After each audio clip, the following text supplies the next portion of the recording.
Hello and welcome once again to In the Library with Tara! And I'm Adrian. Oh yes, thank you. Hold your applause.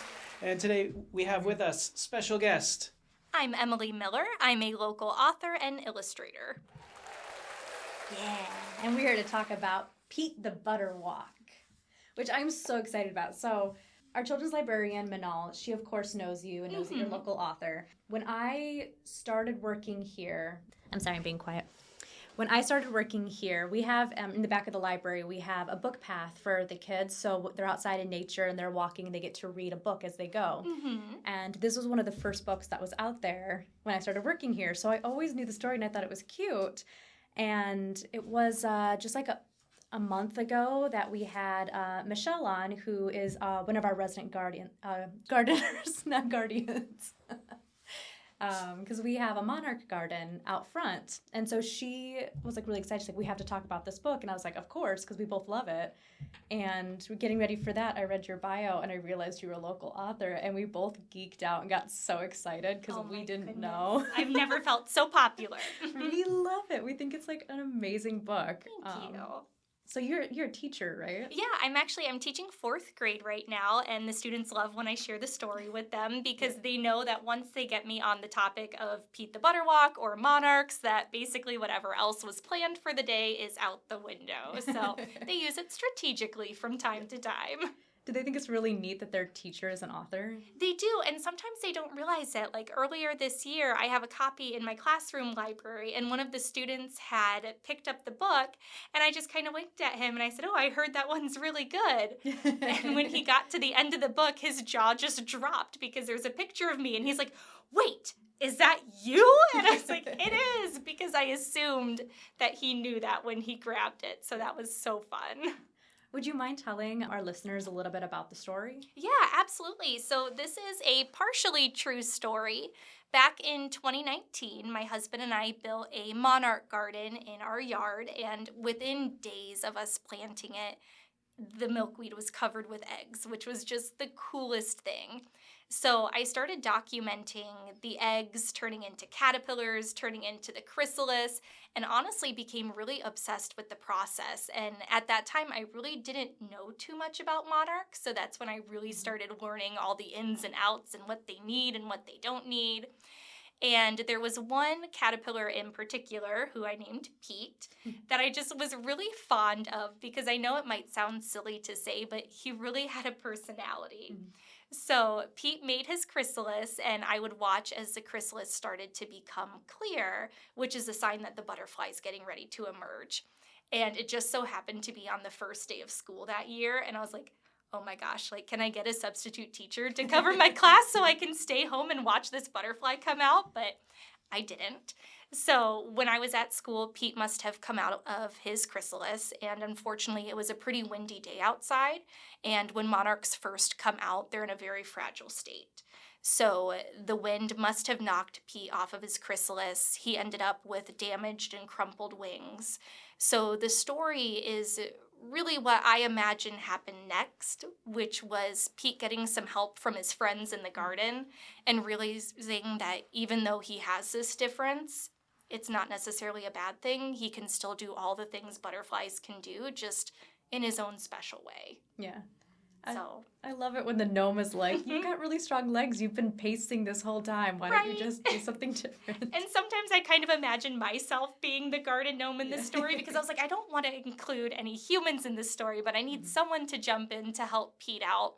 And in real life, that was my husband and I, and Pete stayed with us for 49 days, which exceeds the usual lifespan of a monarch. So we felt really proud that we were able to do that for him and, you know, spoil him with flowers and try to make his life as full as we could. Was he in your house? He was in our house, absolutely. He would drive to school with me sometimes. I even have a picture, I don't know if I should be saying this, Pete and I snuck into the library one day when you were open, but I had Pete in my hands and I have a picture of Pete on one of the bookshelves because I wanted to show Pete all my favorite things. And the library is definitely one of them. So we also went to Kroger and did a little grocery shopping one day. But I was going to say, you won't find anyone here who's upset by that. Michelle does it all the time with the little kids. She brings in like the eggs or like the little butterflies to show them. So we love that here. So if I could ask a question, did you ever play the hit song Broken Wings by Mr. Mister for Pete?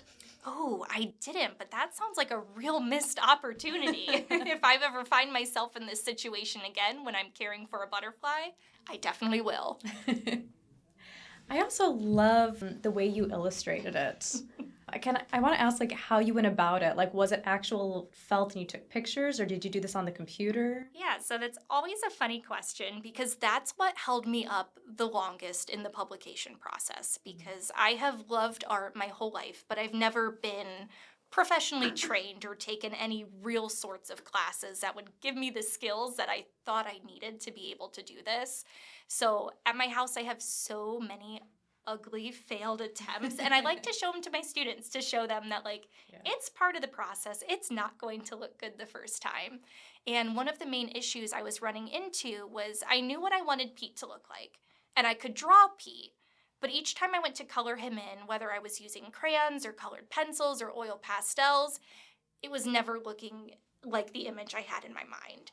So one day sitting at the kitchen table, I just became so frustrated, and I wadded up the piece of paper and just threw it across the kitchen. And I was like, maybe I won't do this book. Like, I have it all written. I don't want to pay another illustrator to do it, even though I knew they could do an amazing job. It just felt so personal that I wanted to be the one to do it. So I sat there and had my little moment of tears. And then I looked at the piece of paper and I was like, wait a second. What if I start with paper that's already colored? So all of the illustrations are actually made out of construction paper. So I cut out all of the little tiny pieces and I layered them together.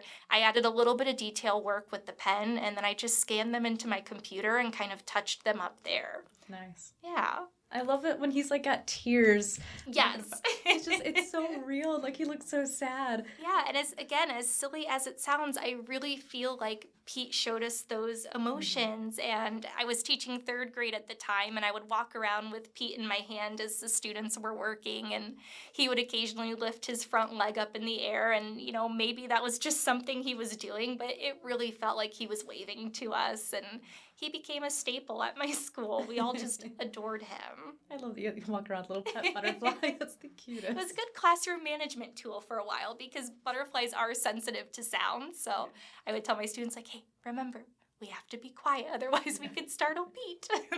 Just feel like it's very Miss Frizzle. Yes, yes. I love that comparison. If I could ask a question here. Oh, no. This is a serious question. Okay. So you mentioned that you cut out and added some detail work with pen and then scanned it in. How long would you estimate it took you per picture to make these? I would say it was probably close to 3 to 5 hours per page between figuring out the design and then figuring out what colors I wanted to use and the composition of it. The thing that was the trickiest was the wings, because I would have all these little pieces I would cut out, and I'm like, oh goodness, which piece goes where, and would have to start over. So I'd say probably on average 3 to 5 hours. Well, I love it because I can't say that I've seen another book that has illustrations like this before. So it's so cleverly done, and it's original, and I personally absolutely love it. So I think that, because I can't draw. I wish I could draw so bad, but I love the way this is done, and for some reason this gives me hope that I can do something. So I'm like, I feel like absolutely I feel like I could figure out how to do something like this, and it's so cute. Rest easy. You cannot. I know. Probably not. That's okay. The question we all want to know. Okay. Is there another book on the horizon? You know what? There's nothing serious yet. I've definitely had some ideas floating around in my head. Nothing that I've fully committed to yet. Okay. But I have, I would say, 2 possible leads that I would like to explore in the future, but I think I just need a little bit longer to sit with them. Fair enough. Have you considered reaching out to Nickelodeon for a possible Pete and Pete the Butterwalk crossover? No, I think that would be awesome, though. And it's so funny when I'm talking to my students about it, because my one student saw the book on my desk today, and he was like, hey, Miss Miller, I've got the perfect idea for a sequel. And I was like, I am all ears. And he's like, okay, in the sequel, Pete the Butterwalk gets prosthetic wings, and they're able to shoot lasers at people, and then just went on. And I was like, there could be something there. It would be the cutest thing ever if you wrote a book with your class, though. Right. Well, and we've done some little projects together. There's a company called 6 Word Memoirs where they use 6 words to tell a story. So we've done some things like that, but I would love to do some more things as well. Yeah. Well, when you do, I feel like we should be able to read it before anybody else. Absolutely. We won't tell anyone what it's about, but I just want to read it first. See, I'm envisioning there's 2 ways you could take this. Pete the Butterwalk, the natural progression is either going to be Pete the Butter Run or Pete the Butter Hike. Oh. Have you considered either of those options? I have not, but now I am. What about the butter They're hop? going into the opportunity bucket. Nah, No hopping? no hopping. Skipping? It's too close to butterscotch. It doesn't work. They could change the colors. It could be a different type of butterfly. I hate to tell you this, but once a butterfly hatches, it is one set type of butterfly. That's not what it meant. It could be a different butterfly. By day, you're a teacher, Mm-hmm. and you moonlight as an author. Yes. Do you have any other ambitions hidden deep inside? Oh, well, let's see. I do some gardening for people, which is something that I love to do because I feel like it relates to my love for butterflies. So for some of the people who I garden for, I don't know if they know it, but I'm secretly transitioning their gardens over to monarch way stations. Nice. That way there are more opportunities for the pollinators. So that is something I love to do. Is your house a way station? It is not an official way station. I probably could register it, but at this point, no, Basically. that'll be a future thing. We got to get her together with Michelle. That's true. You guys like almost the same person, and I love it. Oh. I want to make sure that everyone has the opportunity to read the book and get a hold of it themselves. There are 4 copies here at the Bedford Branch Library. Sorry, there are 2 here at the Bedford Branch. There are 4 in all of Monroe County. But where can they purchase the book? So we're in kind of a funny situation with it right now because I originally had a set number of them printed and we're getting pretty slim on the books we have left. So I'll be faced with the decision of if there are going to be more available or not. I know you used to be able to purchase it online through Barnes & Noble and through Amazon. I'm not sure if they'll be able to fulfill the orders, but I personally still have a couple boxes left so people can reach out to me through my author and illustrator Facebook page and I can get it to them that way. All right. They can be collector's items soon. Is there a way for them to get it signed by you? Oh, absolutely. All they have to do is let me know, here's who we want it signed to, and that's one of my favorite parts. Awesome. This would be a perfect gift for your kiddos in your lives, guys. I mean, Christmas is coming up. It is. Absolutely. And who doesn't love butterflies? Of course you would. For those of you who can't see, because this is an audio-only medium, I raised my hand because I hate to say this, but I am fully American, and I say down with the monarchy. So, sorry. That's okay. Yeah, so if you guys are interested in monarch butterflies and creating a way station, stop by the Bedford Branch Library. We can get you in touch with Michelle. You can see our way station here, and she can show you how to get your own way station at your house, which would be pretty fun. I think it'd be Now, awesome. If someone were interested in going through and collecting a bunch of butterflies, okay. What do you mean by collect? Well, she had them growing. I was gonna say dead, alive. Is it the eggs? Is it the actual butterfly? That's a good thing. A good point. Okay, so if someone is, because you mentioned that you watch them grow from the chrysalis, do you have any advice for anyone looking to do that in a way that doesn't impact the butterflies? I think the best way to go about it is making sure your yard or your area is as monarch friendly as it can be.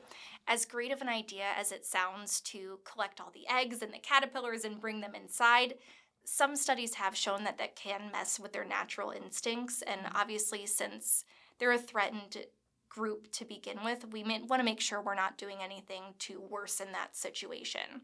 So I would say if that is something you're interested, plant the milkweed. They'll come. Plant the pollinating flowers too to attract the butterflies to it. And it was honestly the night that we planted the butterfly garden, there were already monarchs in it. Yeah. So there's been so many areas of wildlife and plants that have been taken down for various reasons. So if you plant it, they'll show up. So do you not recommend those little, I don't know what to call them, but those mesh cages? I would say if you're going to do it, just keep it small. Okay. You know, there's no issue with bringing in 1 or 2 butterflies as long as you're making sure that they get the milkweed that they need and the space to move around. I just wouldn't recommend going out and collecting every one that you see. Yeah, probably for the best. Is there anything else you would like to share with the listeners? I think the only other thing that I like to make people aware of is just the importance of milkweed, because that is the only host plant for the monarchs. They don't eat anything else. And milkweed actually has beautiful flowers that bloom throughout the summer. They have an incredible smell. And I know sometimes when they show up in our gardens, they don't always pop up in the exact area that we want them. So it's so tempting to rip them out or to cut them down. Mm-hmm. But I just ask that if they pop up in your garden, consider letting them stay, because the monarchs will thank you. Yeah, and it's a really cool look. And with the butterflies there, I mean, what better space can you have than when with butterflies are flying around? Right. We had so many pop up in my backyard this year, and I was like, we're mowing around them. Yeah. Because they can be transplanted. You do risk losing the plant, but we spent a lot of the summer mowing and weed whacking around our milkweed plants, but I wouldn't have it any other way. Yeah. I will caution our listeners, milkweed does not taste like milk. You learned this firsthand? We're not going to talk about that, but it does not. No. Awesome. Well, thank you so much for coming and joining us. Thank you for having me. I got to geek out today. I was so excited that you were coming and I get to meet you. We love your book here. Thank you. Switching gears, we're going to discuss what's going on at your local library. Do you want to start us off? Coming up at the Dorsch Memorial Branch Library is Superhero Training Camp. This will take place on October 20th from 11 a.m. to 12 p.m. It is for kids, and please register online. I think this is awesome. I'm really excited about it. I can pretend to be a kid. I want to be a superhero. Which one? Quail Man. What's Quail Man? You're so young. Another event coming up is the K-Pop Club, where you get to stop in and meet and spend time with other K-pop fans. This is going on at the Bedford Branch Library on October 23rd at 6 p.m. and also at the Petersburg Branch Library on November 13th at 6 p.m. Yeah, they get a nice big group. I bet. Coming up at the Ida Branch Library, Story Time at Camp Spooky. This will be occurring on Friday, October 24th, 2025 from 7... Nope. This will be occurring Friday, October 24th, 2025. One more time. It's okay, I edit this, it's fine. Coming up Friday, October 24th, 2025 from 6 to 7 p.m. What goes on when the lights go out at the library? Bring a flashlight and find out. Join us for an evening of campfire stories, snacks, and silly fun. Register online. Register where? Online. At the Bedford Branch Library, we have Yogi Bears. This takes place on the first and third Sunday of every month, and it now offers a preschool age. So from 1:30 to 2 p.m., it is for preschoolers, and from 2 to 2:30, it is for ages 6 to 11. I hear that the yoga instructor is pretty awesome. She'd love more kids. She'd love more kids to come join. So just show up. It's great. We have a great time. Coming up at the Dundee Branch Library, we have the Play-Doh and Playdates Halloween Edition. Come and experience Play-Doh play Halloween style. Kids of all ages are invited to stop in to create with Play-Doh with our holiday-themed accessories. That will take place on Friday, October 24th and Saturday, October 25th from 10 a.m. to 12 p.m. Thank you. The Bedford Branch Library is pleased to present Family Night with Dog Man. Coming Thursday, November 6th at 6 p.m. Test your knowledge and win a prize. Let's celebrate the upcoming new book with some Dog Man fun. Please register at mymcls.com. Those books are really popular. Oh, they fly off my shelves. Yeah. Most of them are pretty beaten up, but I love that. Kids will come in looking for it, and I'm like, I'll see if it's on the shelf right now. And at the Bedford Branch Library, we have a new book club. It is Stories and Strategies. This is the second Tuesday of each month, and it is for adults. Come read themed books, then play matching games like Pandemic or Clue. We meet on the second Tuesday of the month at 5:30 in the Quilt Room. It's fun. How's it going so far? Eh. All right. Arts for our future show.